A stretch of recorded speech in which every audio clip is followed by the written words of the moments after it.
Yo guys, welcome back to the channel. So today I am going to show you where all the fuse boxes are located on a Mk2 Honda CR-V.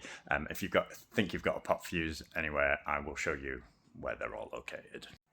So on the Mk2 you have them in two locations. So you have these ones under the engine bay.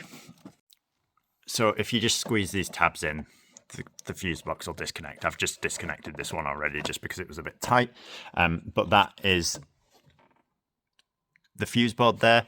That is the fuse diagram. If you want to pause the screen and check that, I'll try and get a better shot of it, but there you go. That is the fuse diagram for under the engine bay. It's mainly like lights, ABS, fans, windows.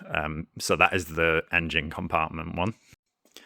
The other one is inside the driver's door, and then if you go down to the left hand side of the steering column where your OBD port is, if you just pull that cover out, it says fuse on it, so yeah, if you pull that cover out, so once you've got that panel out, you'll be able to see the fuse board behind there.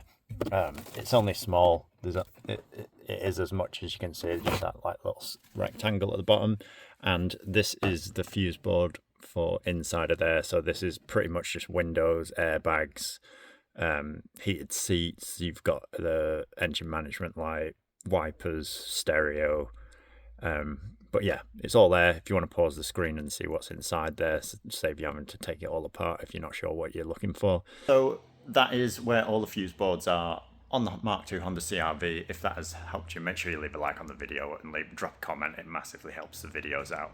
And I will catch you in the next one. Peace out.